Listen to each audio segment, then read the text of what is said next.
Desde que tengo memoria, mi prima siempre fue una sombra de sí misma. Una chica que se escondía tras un velo de inseguridades, producto de años de burlas crueles que le hicieron odiar cada curva, cada línea de su cuerpo.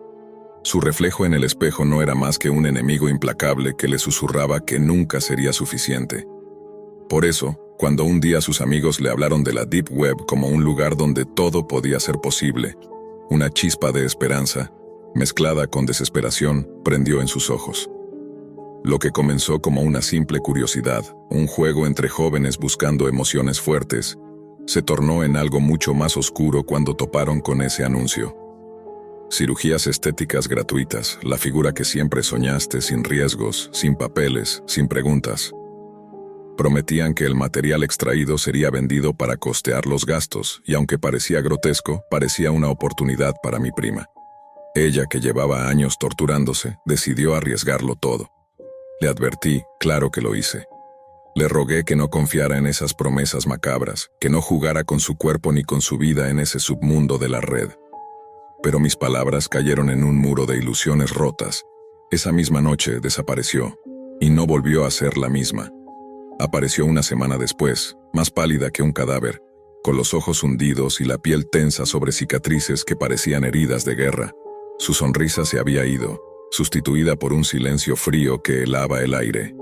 Negó estar mal, negaba sentir dolor, negaba haber vivido el infierno que la Deep Web había preparado para ella. Pero las sombras no tardaron en manifestarse.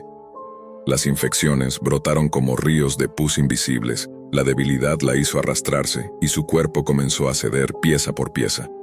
La perfección que prometían no era más que una máscara podrida, un precio que su alma y carne no podrían pagar sin consecuencias. 2 años de lucha con la muerte, 2 años de una agonía silenciosa que consumió su esencia hasta que, finalmente, los órganos le fallaron y el último suspiro se perdió en el viento. Yo quedé con la culpa clavada en el pecho, con la imagen de su rostro transformado por el horror y la desesperación, y con una advertencia que hoy dejo en tus manos. La Deep Web no es un sitio para juegos ni para cumplir sueños.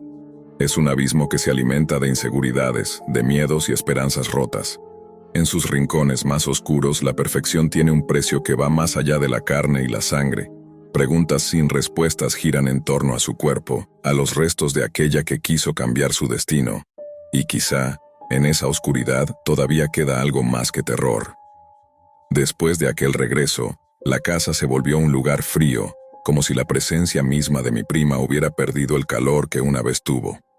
Sus movimientos eran lentos, casi mecánicos, y cada vez que intentaba hablar sobre lo que le había sucedido, desviaba la mirada o cambiaba de tema con una sonrisa forzada que me helaba la sangre.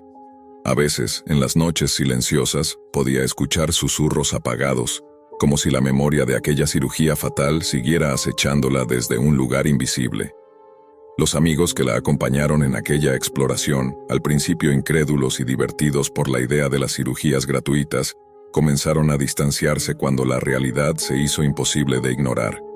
Nadie quería cargar con la culpa ni enfrentarse al monstruo que habían ayudado a despertar. Algunos borraron todas las conversaciones, otros desaparecieron sin dejar rastro, y yo me quedé solo, observando cómo el cuerpo que conocí se consumía lentamente, como si un demonio silencioso hubiera elegido ese lugar para anidar. Las infecciones eran solo el principio. La deformidad de su rostro y sus extremidades no dejaban de crecer, no de forma natural, sino como si algo extraño y siniestro se estuviera gestando bajo su piel. Su carne parecía resistirse a cicatrizar, como si cada corte, cada incisión, fuera una puerta abierta a un abismo que no podía cerrar. Los médicos solo podían diagnosticar lo que veían, pero nadie se atrevía a hablar de la causa real, y la Deep Web permanecía como una sombra ineludible, el epicentro de aquella pesadilla. Hubo días en que la veía mirarse al espejo y llorar silenciosamente, enfrentando su reflejo que le mostraba un cuerpo que ya no reconocía, una versión monstruosa de aquello que había querido cambiar.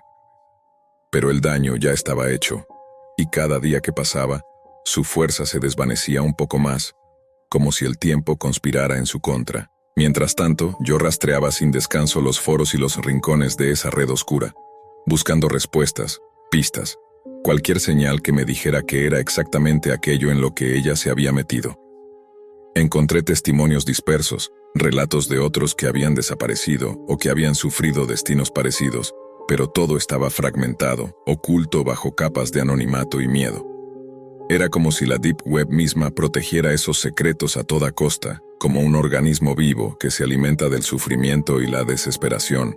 A veces, en medio de la noche, recibía mensajes anónimos con imágenes borrosas de procedimientos aún más horribles, acompañados de advertencias veladas. El precio no es solo el cuerpo, sino el alma. Pero nadie podía explicar qué significaba eso, y yo temía saberlo.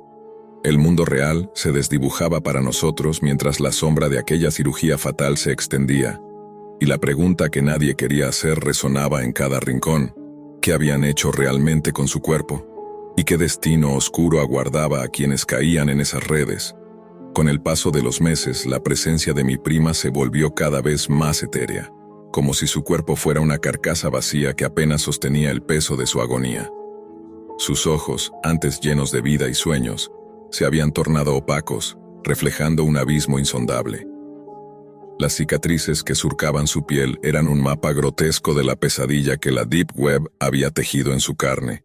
Pero lo más aterrador no era lo visible. Era el vacío que crecía en su interior. Su salud se deterioraba con una velocidad que desconcertaba a los médicos.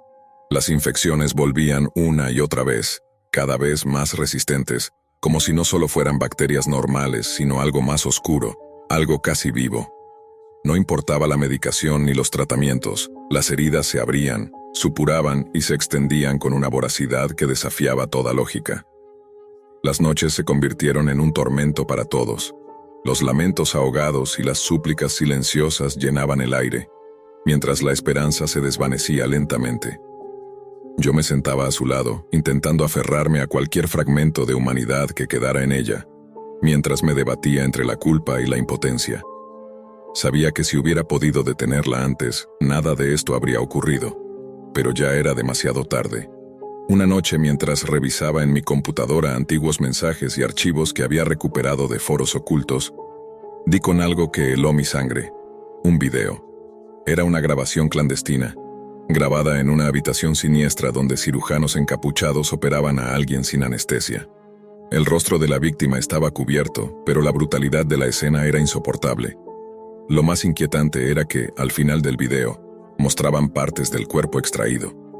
No solo tejido ni grasa, sino órganos y fragmentos que parecían mutados, deformes, como si algo dentro de esos cuerpos estuviera cambiando. La voz de fondo explicaba con voz fría y metálica que esas cirugías eran parte de un experimento oscuro. El material extraído no solo se vendía, sino que se utilizaba para crear nuevos cuerpos mejorados, sin imperfecciones ni debilidades. Pero el precio era la humanidad misma. Cada persona que pasaba por esas manos era solo un donante para alimentar una red secreta de nuevas formas de vida destinadas a dominar y controlar. Sentí que el aire me faltaba. El horror que hasta entonces había sido una historia personal ahora se extendía a un nivel inimaginable. Mi prima no solo había sido víctima, sino pieza clave en un juego macabro donde su cuerpo había sido desmembrado para dar vida a algo más siniestro. Los días siguientes fueron un tormento. Mi prima empezó a mostrar señales aún más extrañas, episodios de confusión profunda, comportamientos erráticos, una mirada perdida que parecía no pertenecer ya a este mundo. Los médicos, desconcertados, hablaron de fallo multiorgánico y de daños irreversibles. Pero yo sabía que había algo más, algo que ellos no podían entender ni diagnosticar. Finalmente, una mañana, ella cerró los ojos para no abrirlos jamás. La noticia de su muerte fue un golpe insoportable, pero la verdadera pesadilla apenas comenzaba. Cuando fuimos a reclamar sus restos para darle una despedida digna, nos enfrentamos a la cruel realidad. Su cuerpo no estaba. Lo que nos entregaron era una urna con cenizas incompletas, fragmentos dispersos y documentos ambiguos que no aclaraban qué había sucedido con sus órganos o tejidos. Nadie respondió a nuestras preguntas. La Deep Web, ese abismo oscuro, se había llevado su cuerpo y con él, una parte de nuestra cordura. Quedaron solo los ecos de una advertencia que hoy comparto contigo. Los espejismos que prometen perfección en ese mundo oculto son trampas mortales. El precio por la figura ideal no es solo el cuerpo, es la vida misma, y quizás algo que va más allá, algo que consume el alma y deja solo preguntas sin respuesta. El destino de los restos de mi prima permanece en la oscuridad, como muchas otras víctimas de ese infierno invisible. Y yo, que sobreviví a su caída, sé que algunas heridas nunca se cierran, y que la Deep Web es un lugar donde los sueños se pudren y los cuerpos se transforman en monstruos sin nombre. Nathan tenía 26 años y siempre fue un apasionado del Internet. Desde pequeño, los recovecos más ocultos de la red lo fascinaban, aunque también le generaban un temor inexplicable. La Deep Web, esa parte invisible para la mayoría, era para él un misterio insondable que, finalmente, decidió enfrentar. Movido por la curiosidad y una mezcla de valentía y imprudencia, se propuso atravesar sus capas, un túnel digital cada vez más oscuro y peligroso. Su aventura comenzó en el nivel 3, un lugar donde la ilegalidad se exhibía sin vergüenza. Mercados negros repletos de armas, drogas y todo tipo de objetos prohibidos circulaban con facilidad. Pero lo que más perturbó a Nathan fue la existencia de las llamadas Red Rooms, espacios en los que se transmitían en vivo actos de violencia extrema. En una de esas transmisiones, pudo participar votando si una víctima debía ser salvada o no. Su voto, desesperado y repleto de impotencia, no sirvió para nada. El destino cruel de esa persona quedó sellado ante sus ojos. Movido por una mezcla de horror y una extraña necesidad de saber más, Nathan decidió avanzar a niveles superiores de la Deep Web. A medida que se adentraba, encontró información clasificada, secretos militares y documentos que jamás debieron salir a la luz. Pero entonces, justo cuando parecía estar cerca de descubrir algo verdaderamente prohibido, su computadora se reinició de manera súbita. Al encenderla, una pantalla negra apareció con un mensaje ominoso. No vuelvas a entrar o pagarás las consecuencias. Intentó varias veces reactivar el sistema y retomar su exploración, pero el resultado fue el mismo. Su PC se reiniciaba y datos importantes se borraban sin razón aparente, como si alguien vigilara y controlara cada movimiento. La sensación de ser observado comenzó a crecer y entonces la realidad fue aún más aterradora. Un día, al regresar a su casa, encontró un sobre dirigido a su nombre. Dentro había fotografías de su familia, imágenes íntimas y personales y una nota breve pero escalofriante. Te estamos mirando, este es tu último aviso. El terror se apoderó de Nathan. La línea que separaba la vida digital y la real parecía haberse roto. Una noche, cuando creía estar solo, un hombre encapuchado irrumpió en su apartamento. Sin mediar palabra, lo atacó con una jeringa que contenía algo que Nathan no pudo identificar. Luego, con manos expertas y frías, arrancó componentes de su computadora, como si buscaran algo específico. La escena fue un brutal recordatorio de que había cruzado un límite invisible y peligroso. Herido y atemorizado, Nathan tomó la decisión más drástica: cambiar de ciudad y desaparecer de la red oscura que había explorado. Nunca volvió a la Deep Web, y aunque evitó contar su experiencia, sabía en su interior que la suerte había sido lo único que lo salvó de un destino mucho peor. Después del ataque, Nathan apenas podía dormir. Cada ruido en la oscuridad parecía un presagio, y la paranoia se apoderaba de cada instante. Se sentía atrapado, no solo por el miedo a lo desconocido, sino porque algo dentro de él sabía que ese veto impuesto por la Deep Web no era solo una amenaza virtual, sino algo real, tangible y mortal. No era solo la red, sino quienes estaban detrás de ella, vigilando, controlando, cazando. En la nueva ciudad, Nathan intentó rehacer su vida, lejos de cualquier computadora o conexión a Internet. Pero la sombra de aquel mundo oscuro no desaparecía. Recibió mensajes en su teléfono sin remitente, sonidos extraños en las llamadas, y una vez, un video corto que mostraba su apartamento anterior, vacío pero grabado con una cámara oculta. Un día, mientras caminaba sin rumbo, notó un detalle aterrador. Un hombre encapuchado en una cafetería cercana lo observaba fijamente. Cuando Nathan se dio cuenta, la figura desapareció en la multitud, pero el mensaje era claro: no había escapatoria. La realidad se volvió una mezcla de pesadilla y obsesión. Nathan comprendió que la Deep Web no era solo una red, sino una prisión digital. El veto no era solo un castigo, sino una marca, y aquellos que rompían las reglas terminaban siendo piezas de un juego sin reglas. Una noche, decidió enfrentarlo. Con un equipo básico logró rastrear una señal. Alguien lo estaba siguiendo, manipulando sus dispositivos desde un lugar desconocido. Pero al intentar localizar el origen, su sistema se colapsó por completo. En la pantalla apareció un único mensaje, simple y cruel. Este es el fin. Tu curiosidad te ha condenado. Fue entonces cuando sintió un pinchazo en el cuello, frío y repentino. Todo se oscureció. Nathan despertó en un lugar que no reconocía. La luz era tenue y el aire olía a humedad y tecnología antigua. Estaba encadenado a una silla con una computadora delante de él. En la pantalla apareció una cuenta regresiva y una cámara mostraba a una persona similar a él, pero con los ojos vacíos y sin vida. El hombre encapuchado reapareció y con voz firme le explicó que la Deep Web no era solo un lugar, sino una entidad viva que seleccionaba a sus curiosos. Cada nivel era una prueba y quienes eran atrapados se convertían en parte de su red, atrapados en transmisiones eternas, sus mentes usadas para alimentar la oscuridad. La cuenta regresiva llegó a 0. La cámara mostró el rostro de Nathan en vivo, pero ya no era Nathan. Era una marioneta digital, una víctima más de la Deep Web. En ese momento, la transmisión se cortó y la sala quedó en silencio. Nathan, o lo que quedaba de él, se había convertido en un Beto. Alguien condenado a existir atrapado, condenado a ser visto pero nunca liberado, parte eterna del oscuro tejido de la Deep Web. Desde aquel día, juré que jamás volvería a tocar un trozo de carne.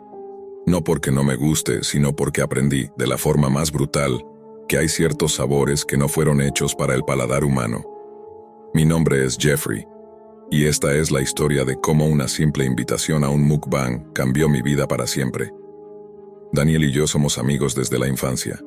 Él, siempre tímido, un poco reservado, y yo, más curioso y aventurero. Nos conocemos como la palma de la mano, pero esa noche todo cambió. Francisco Johansen, un youtuber que todos en el círculo conocían por sus extravagantes transmisiones de comida, nos invitó a su mansión para grabar un mukbang. Va a ser algo épico, nos dijo por mensaje. Desde el momento en que llegamos el ambiente se sentía raro. La casa, enorme y fría, tenía un aire incómodo. En la entrada colgaba un cuadro que no pude dejar de mirar. Una escena grotesca, un banquete de figuras humanas en medio de la oscuridad. No entendía por qué Francisco lo tenía ahí, pero algo me revolvía el estómago. Durante la cena, Francisco hizo comentarios extraños, susurrando sobre el olor de la carne, sobre lo especial de su sabor, como si se tratara de un secreto sagrado. Nos sirvió una carne misteriosa, jugosa y deliciosa, con una textura que nunca antes había probado. Daniel devoraba su plato, aunque con cierto nerviosismo, y yo trataba de ignorar la sensación creciente de que algo estaba muy mal. Cuando fui a la cocina buscando un poco de agua, mis ojos se posaron en el refrigerador abierto. Lo que vi dentro heló mi sangre. Trozos de carne que no tenían forma normal, algunas partes con piel y uñas. Mi mente se negó a aceptarlo, pero el miedo me invadió. Antes de que pudiera reaccionar, Francisco apareció tras de mí con una tubería, y todo se volvió oscuro. Nos ató y nos arrastró al sótano, donde instaló cámaras para una transmisión clandestina en la Deep Web, reservada para sus suscriptores más exclusivos. Ahí, en esa prisión sin ventanas, vi cómo Daniel se convertía en su festín macabro. Francisco mordía su oreja, cortaba sus dedos crudos mientras una multitud oculta aplaudía y pagaba por ese horror. En un instante encontré la fuerza para escapar. Golpeé a Francisco con todo lo que pude y corrí hacia la salida, con el sonido de los gritos de Daniel grabado para siempre en mi memoria. La policía llegó minutos después, alertada por un vecino.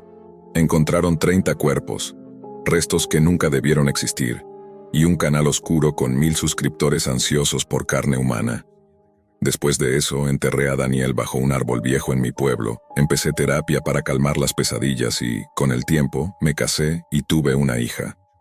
Pero hay algo que aún me atormenta. Un anhelo mórbido que no desaparece, una mancha indeleble en mi alma que confirma que probar ese sabor divino me cambió para siempre. Las semanas posteriores fueron un torbellino de sensaciones que me superaban. Cada día despertaba con la pesadilla fresca, como si el sótano siguiera allí, sus paredes apretándome el pecho, el sonido de la transmisión retumbando en mi mente.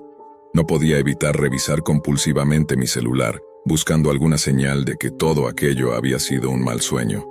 Pero no, Los mensajes, las imágenes borrosas de Daniel que Francisco había grabado, la realidad cruda e implacable estaba ahí, justo frente a mis ojos. Mi relación con Daniel había sido siempre tranquila, pero esa noche me di cuenta de que apenas lo conocía realmente. Su timidez escondía miedos profundos que nunca habíamos compartido. En la oscuridad de mi mente me preguntaba si él había sentido el mismo terror que yo, o si en algún momento su mente había roto bajo el peso del horror que vivió. Esa incertidumbre me carcomía. En casa, el ambiente cambió. Mi esposa notaba mis cambios de humor, mi mirada perdida y esa inquietud que no me dejaba en paz. Traté de guardar el secreto, pero a veces el silencio pesa más que 1000 palabras. Las imágenes de Daniel se colaban en mis sueños, no como recuerdos, sino como presencias que me miraban, acusándome, reclamando justicia. Empecé a investigar. Quería entender cómo alguien podía usar la Deep Web para hacer algo tan monstruoso y que cientos, quizás miles, estuvieran dispuestos a pagar por verlo.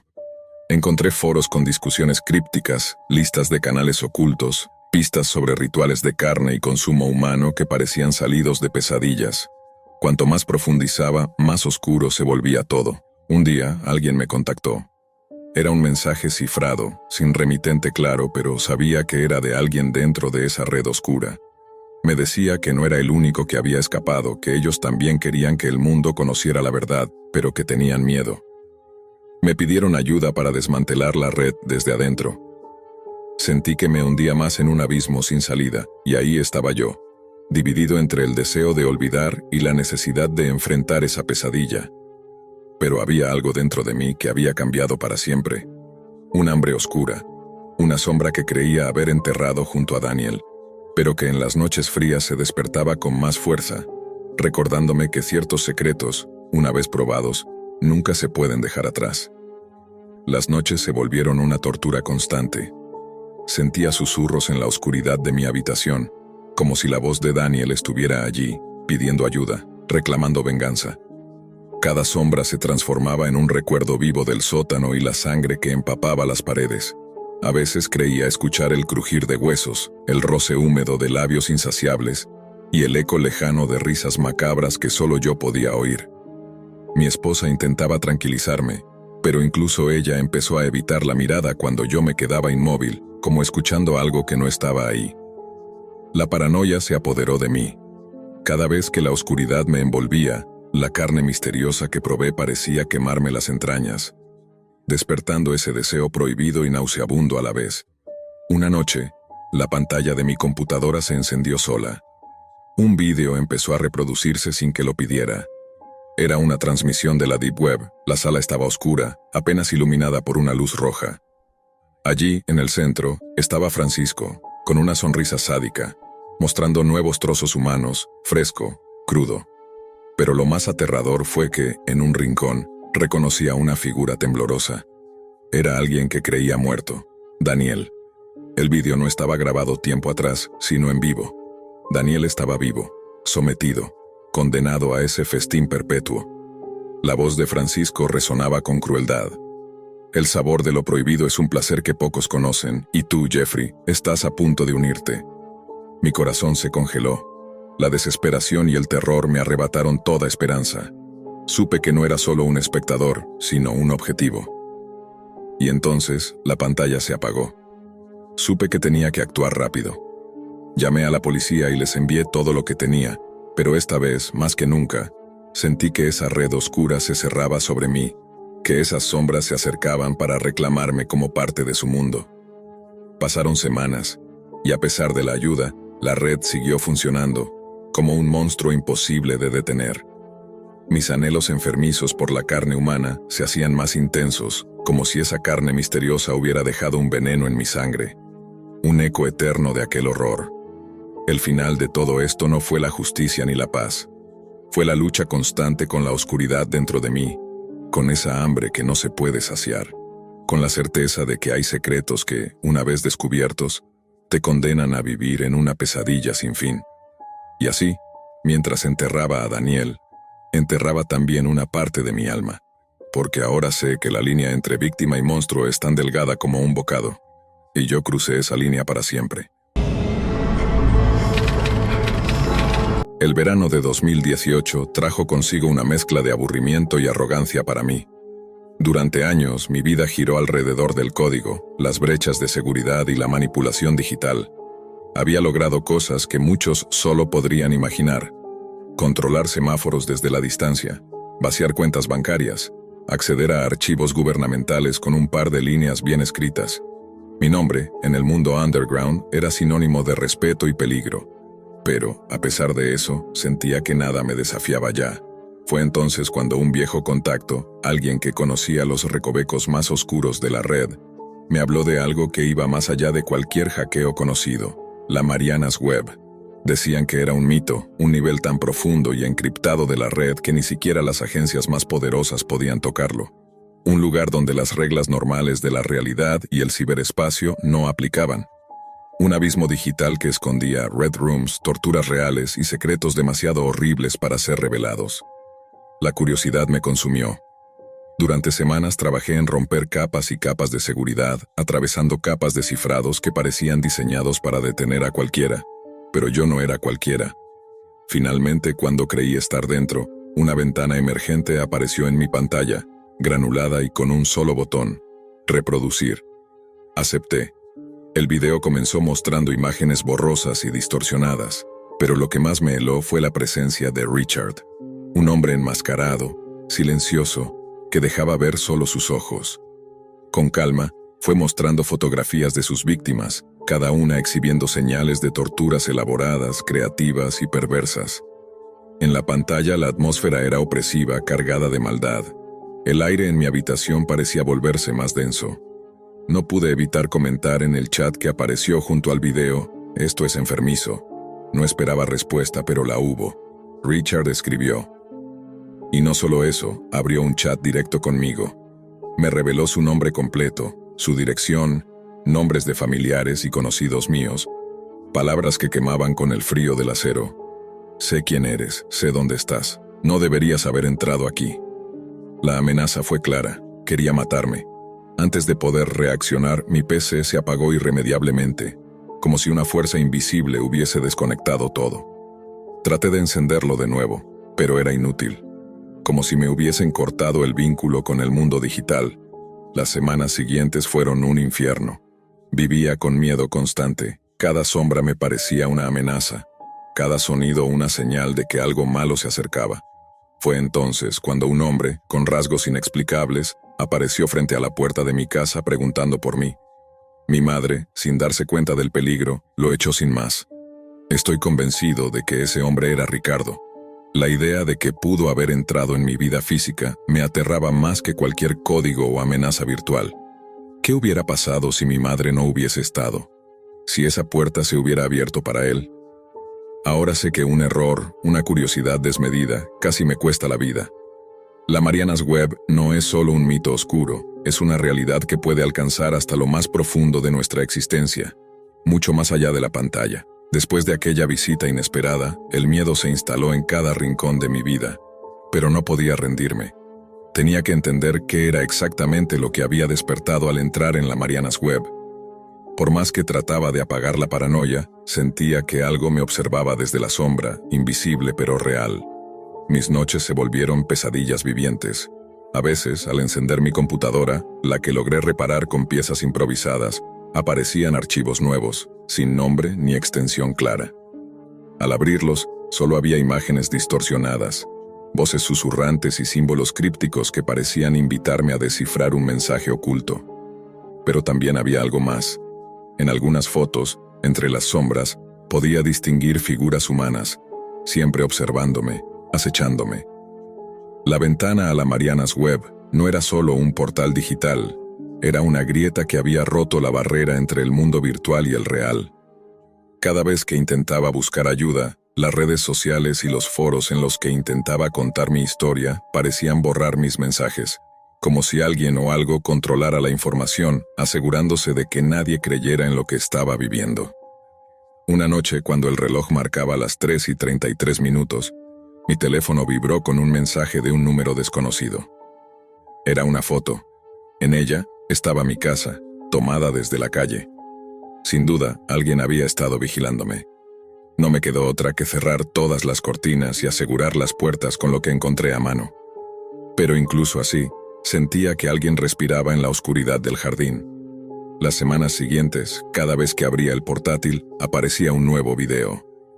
No era tan nítido como el primero, pero esta vez Richard estaba allí, sin la máscara. Su rostro era una mezcla de calma perturbadora y locura contenida. Me hablaba directamente, como si supiera cada uno de mis movimientos, cada pensamiento. Me dijo que había errores que no se perdonaban, que había fronteras que nunca debía cruzar, y que yo ya había sido marcado. Intenté desconectarme por completo, pero el miedo se había metido en mi piel. Ya no era solo digital, era real. La frontera entre la pantalla y mi realidad se había desvanecido, y con ella, mi tranquilidad.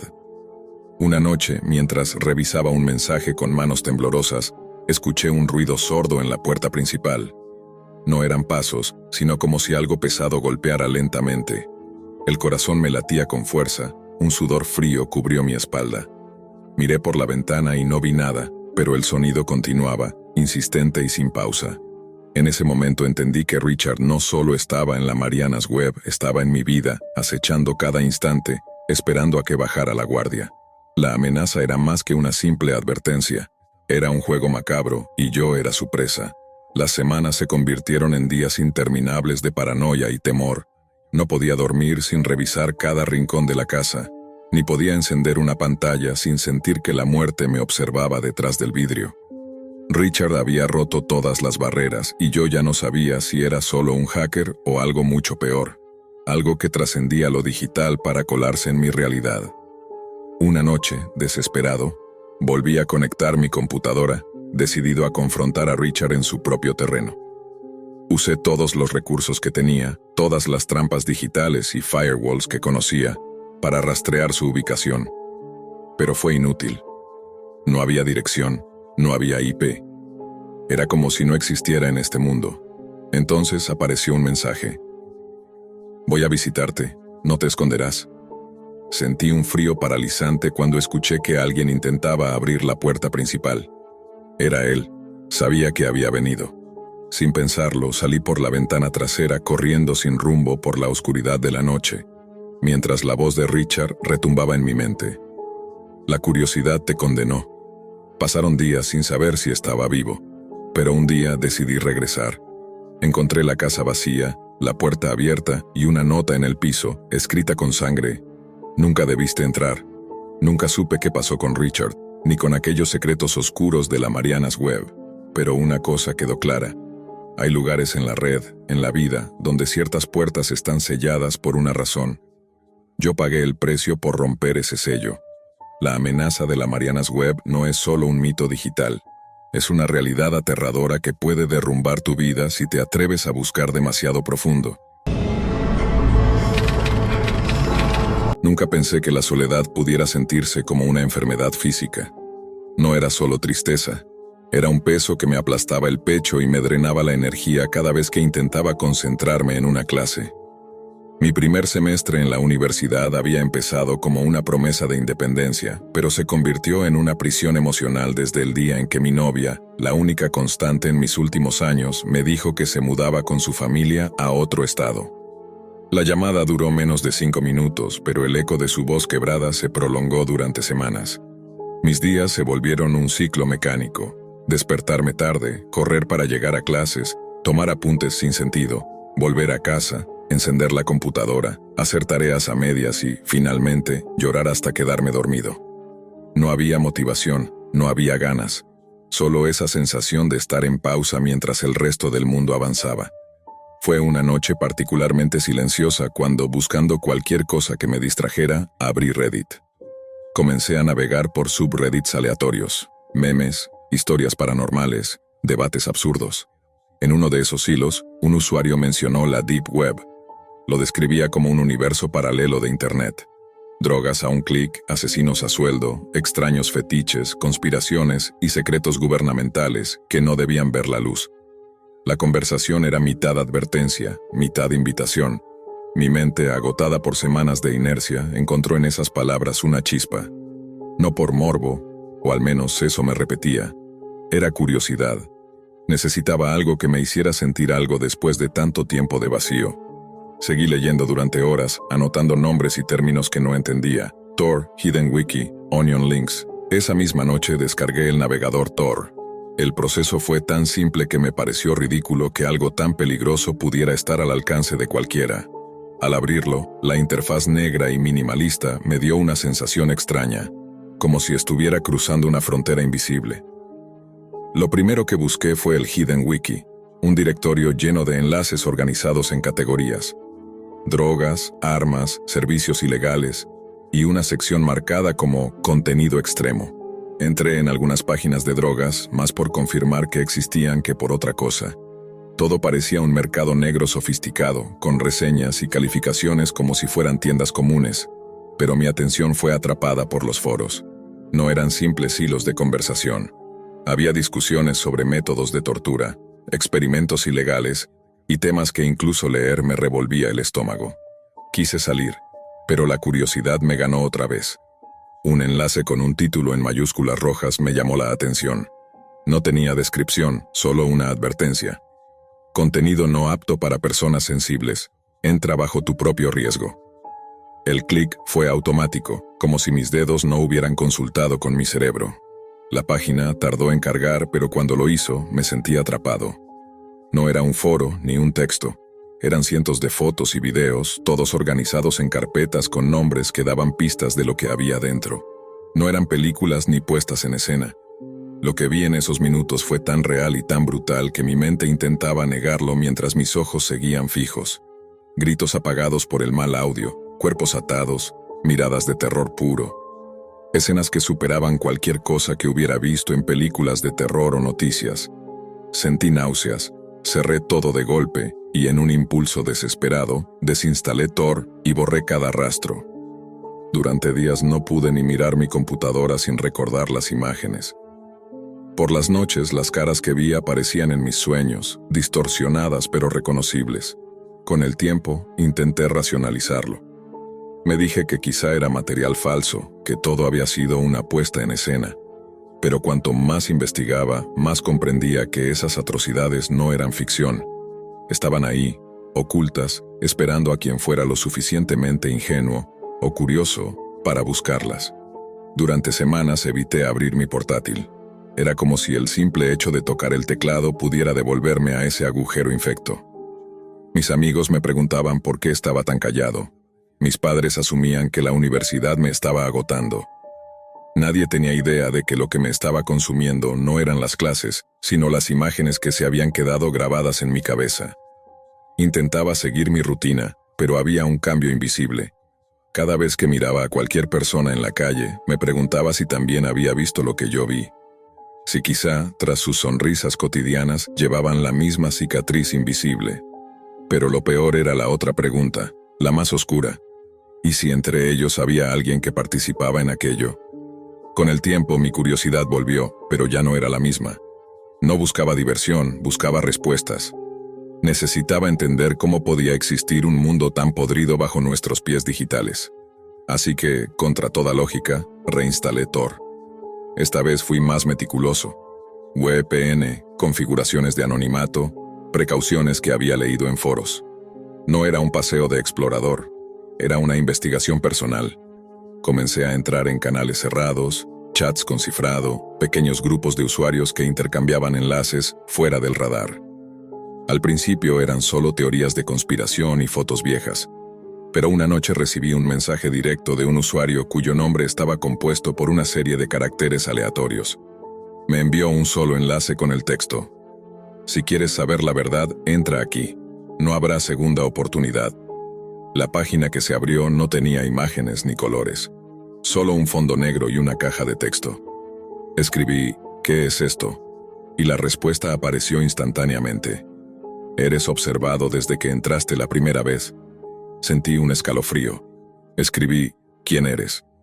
Y lo que apareció me dejó sin aire. No importa quién soy. Lo importante es que sé quién eres tú. Sé dónde vives. Sé lo que hiciste después de cerrar esa pestaña la primera vez. Y sé que volverás porque las imágenes no se van de tu cabeza. En ese momento, mi cámara web se encendió sola. un punto verde brillante en la penumbra de mi habitación. Mi reflejo apareció en una pequeña ventana de video en la esquina de la página. Me estaba viendo a mí mismo en tiempo real, pero no había opción para cerrarlo. El chat continuó. No te asustes, esto no es una amenaza, todavía. Considera esto una invitación. Mi respiración se aceleró. Intenté cerrar Tor, pero la pantalla no respondió. El cursor se movía solo, escribiendo algo en la caja de texto. Mira por la ventana. Mi cuerpo entero se tensó. Me giré lentamente y entre las cortinas vi una silueta parada en la acera, justo debajo de mi apartamento. No hacía nada, solo miraba hacia arriba. El chat escribió: no todos los monstruos viven en la Deep Web. Algunos están justo afuera. En un impulso desesperado, desconecté el router, apagué el ordenador y corrí al otro lado de la habitación, alejándome de la ventana. Pero cuando reuní el valor para mirar otra vez, la silueta ya no estaba. No dormí esa noche, ni la siguiente. Mis días se convirtieron en un estado constante de paranoia, miradas sobre mi hombro, sombras en lugares donde no deberían estar.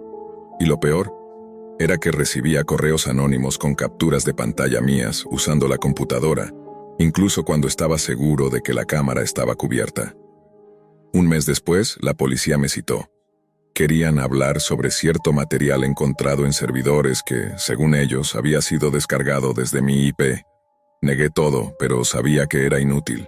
Alguien me había arrastrado a ese pozo y me había dejado como carnada. Salí de esa oficina sin saber si era un hombre libre o si solo estaba en un juego que otros controlaban. Hoy escribo esto como advertencia. No hay vuelta atrás una vez que cruzas esa puerta. La Deep Web no solo es un lugar lleno de monstruos, es un espejo que te muestra lo peor de la humanidad y luego te arrastra con ella. Yo entré buscando distraerme de una depresión y terminé con algo mucho peor. Una certeza escalofriante.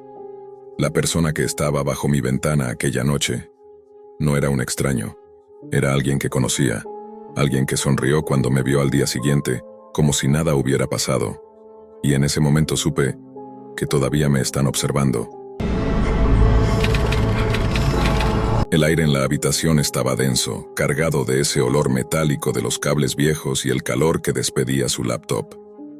Manuel se recostó en la silla giratoria, moviendo los dedos con agilidad casi automática sobre el teclado, como quien lleva años repitiendo los mismos movimientos hasta convertirlos en un reflejo. No era un principiante, y mucho menos un aficionado. A sus 20 años, había ganado suficiente dinero hackeando cuentas de bancos pequeños y correos corporativos como para pagarse un departamento y una computadora de ensueño. Y sin embargo estaba aburrido, vacío. No había emoción en hackear ya. Todo era predecible. Por eso cuando Alex, su amigo de la universidad y cómplice ocasional, le escribió un mensaje encriptado sugiriéndole ver lo que realmente asusta, Manuel no dudó en preguntar: ¿qué es? Alex respondió con un simple enlace a un tutorial y una frase que parecía escrita para sembrar intriga. No es para todos, pero si entras, no hay vuelta atrás.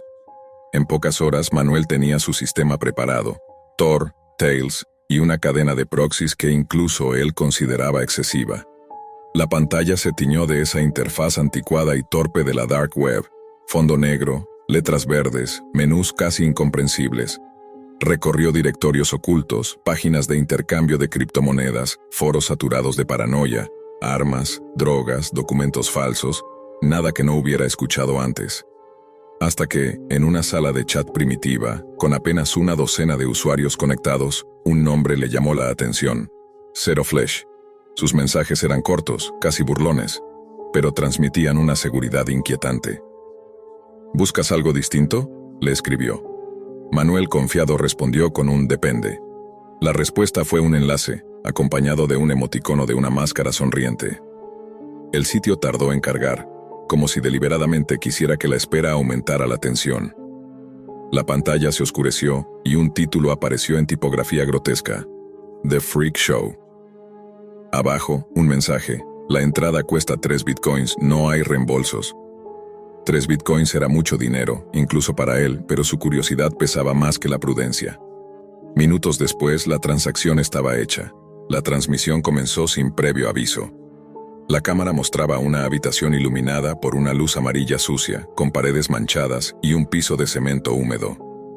En el centro, un hombre con una máscara de carnaval, inmóvil, mirando a la lente.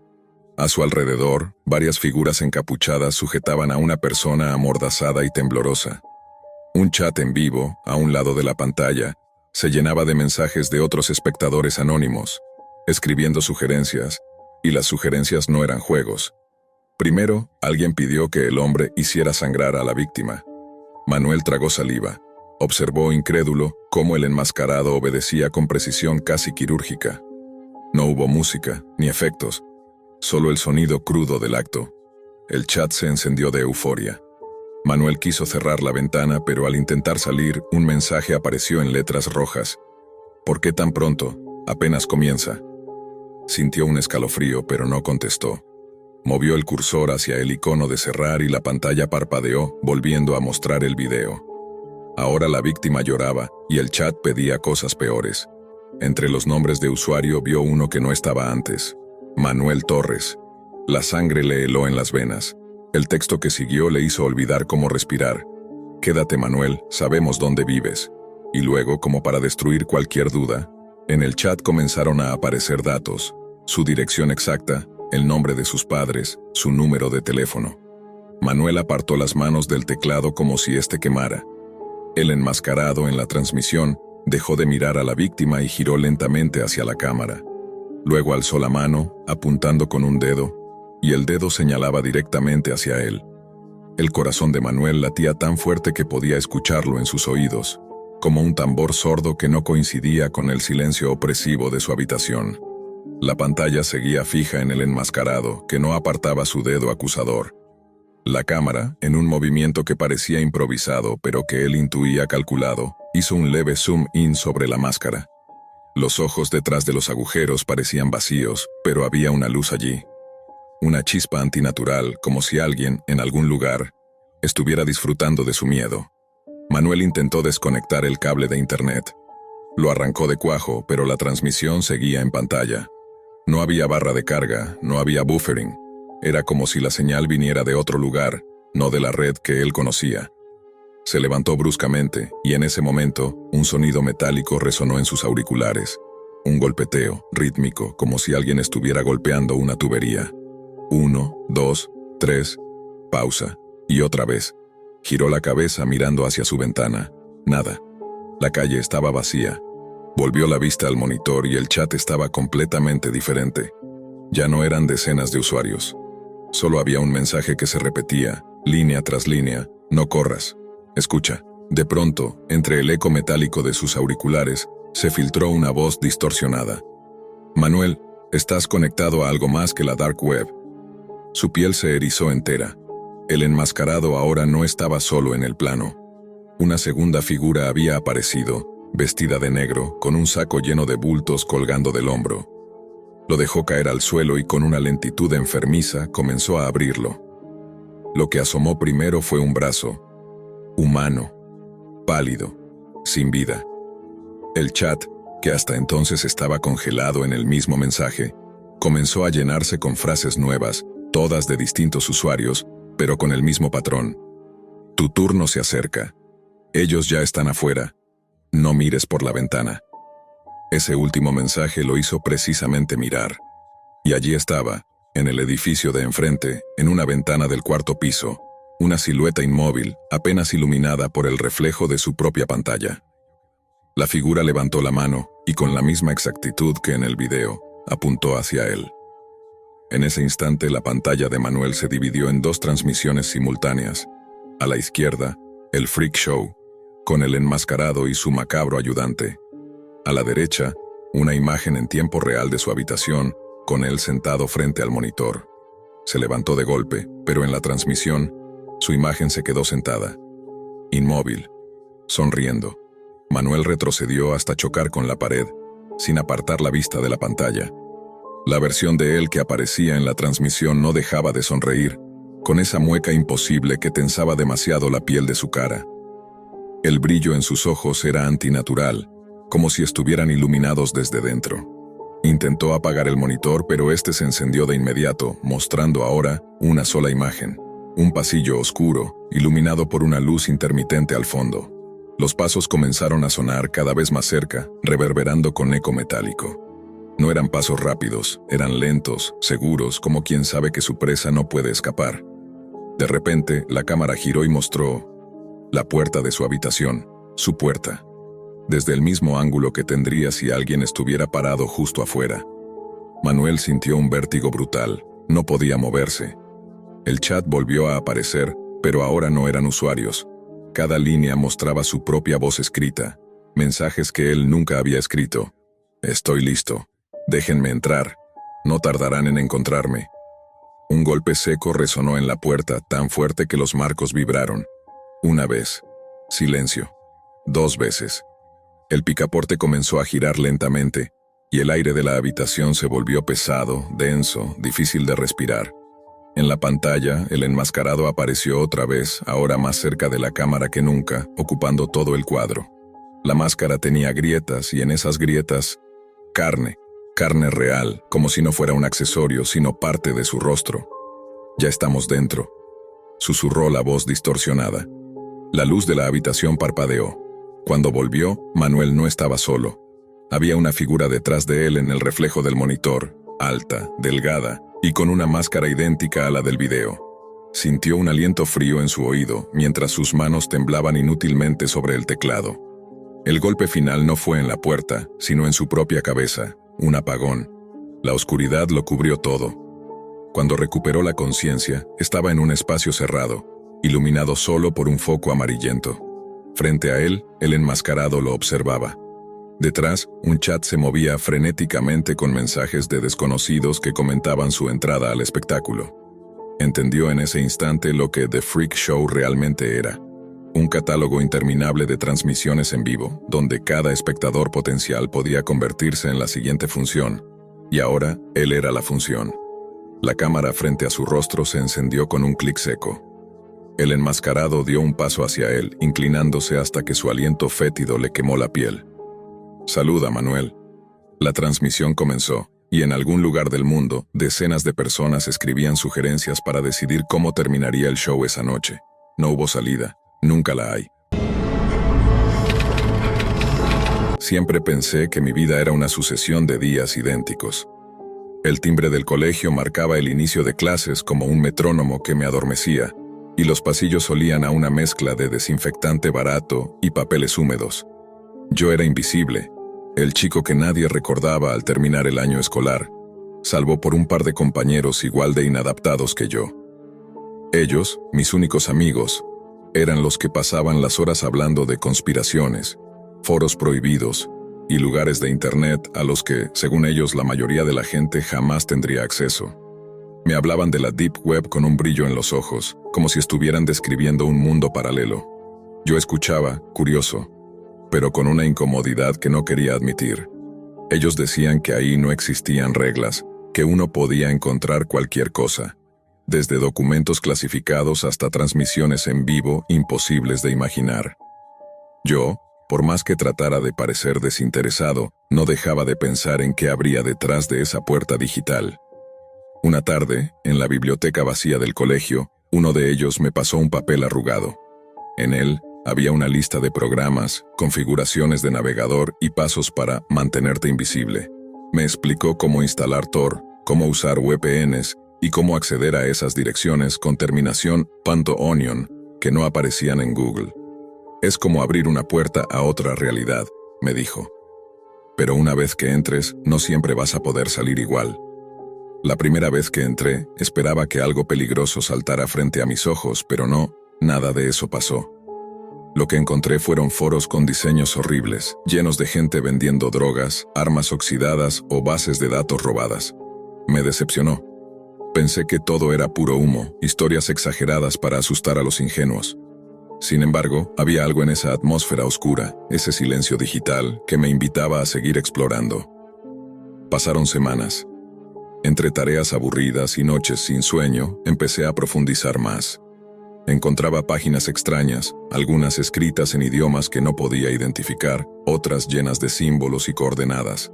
Fue en una de esas madrugadas cuando apareció un enlace sin título en un foro muerto. La descripción era vaga: sala de espectadores, solo en vivo. No se guarda registro. Mi curiosidad ganó. Clic. La pantalla se volvió negra unos segundos. Luego apareció un chat minimalista. Nombres de usuarios sin sentido se iban sumando a la lista de espectadores. No había música, solo un zumbido de fondo, como el de una grabadora antigua. Entonces la imagen surgió. Una habitación iluminada con una bombilla amarilla colgando del techo, paredes húmedas y sin ventanas. En el centro, una mujer con una máscara blanca. Frente a ella, un hombre atado a una silla, la cabeza inclinada como si estuviera dormido. Pero no estaba dormido. El chat explotó con mensajes. Algunos escribían en inglés, otros en ruso, otros en idiomas que nunca había visto. Las palabras eran rápidas, comandos, sugerencias. Al principio pensé que era una broma pesada. La mujer enmascarada sacó un cuchillo, lo sostuvo frente a la cámara y luego lo acercó al hombre. Él se agitó débilmente, como si estuviera drogado. Mi respiración se aceleró. No podía apartar la vista. El chat se llenaba de ideas cada vez más sádicas. Yo no escribí nada, solo miraba.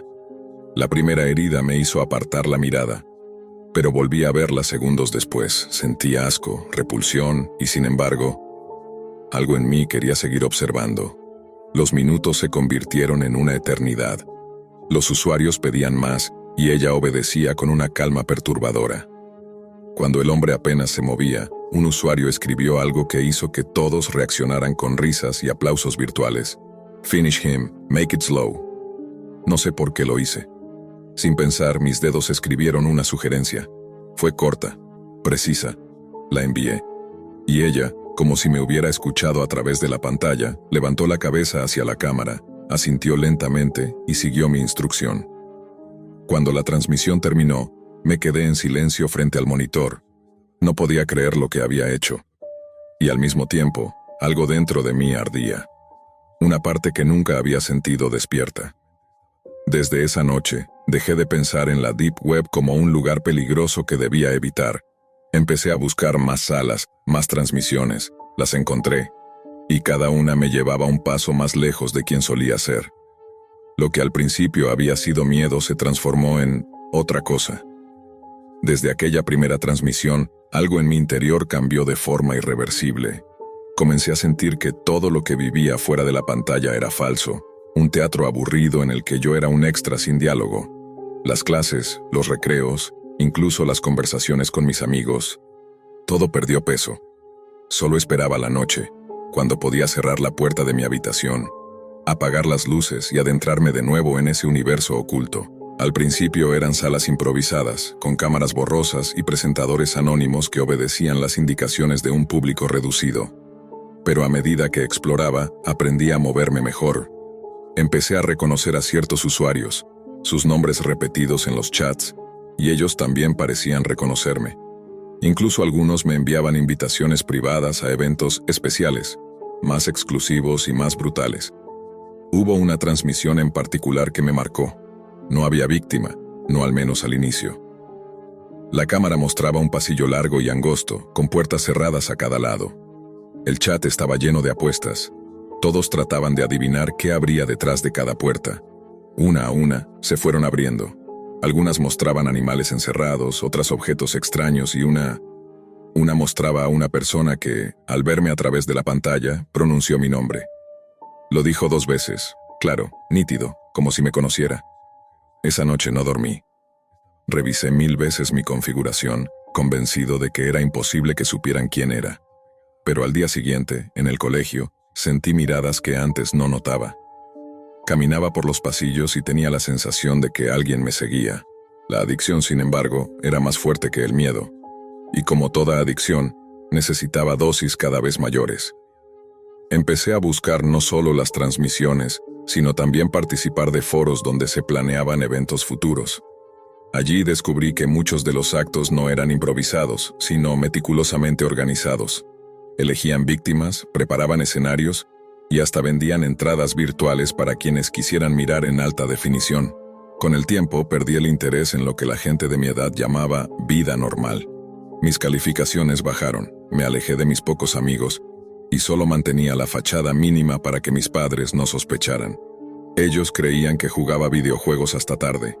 No sabían que cada madrugada yo me convertía en parte de un engranaje mucho más oscuro. Los años pasaron y entré a la universidad. Nueva ciudad, nuevos rostros, pero yo seguía arrastrando la misma necesidad. Ahora tenía más libertad, más recursos y una conexión a Internet mejor. Lo que antes veía como espectador, comencé a vivirlo de manera más directa. No me limité a mirar. Participé en la planificación, aporté ideas, ayudé a reclutar. Cada vez que la cámara se encendía y veía a la víctima, sentía esa chispa inicial multiplicada por 1000. Entonces, un día, recibí un mensaje diferente. No era una invitación a una transmisión cualquiera. Era una dirección física. En la pantalla solo había una frase. Es hora de que lo veas con tus propios ojos. Al principio dudé. No era como conectarse desde mi habitación. Ir allí implicaba cruzar una línea definitiva. Pero la curiosidad y el deseo fueron más fuertes. La noche indicada tomé un autobús hasta las afueras de la ciudad. La dirección me llevó a un almacén abandonado. La puerta estaba entreabierta y al entrar, un pasillo mal iluminado me condujo hasta una sala. Allí estaba la mujer de la máscara blanca. La reconocí al instante. Frente a ella, otra persona estaba atada. La escena era idéntica a aquella primera vez, salvo por un detalle. Había una cámara apuntando hacia mí. Ella se acercó, me entregó un cuchillo y susurró: «Hoy tú eres el protagonista». El chat apareció proyectado en una pantalla gigante. Nombres conocidos y desconocidos escribiendo frenéticamente, pidiendo que comenzara. Mis manos sudaban, mi corazón se aceleraba. Y sin darme cuenta sonreí. En ese momento, entendí que ya no había vuelta atrás. La rutina gris de mi adolescencia estaba tan lejos que parecía un sueño ajeno. Esto, lo que tenía frente a mí, era mi verdadera vida. Y con el primer movimiento del cuchillo, el chat explotó en aplausos virtuales. Nunca regresé a la universidad. Desde entonces no he sido un espectador más, sino parte del espectáculo. Ahora, cuando la bombilla amarilla ilumina una nueva víctima y la cámara enciende su luz roja, sé que al otro lado miles de ojos me observan. Y me siento vivo.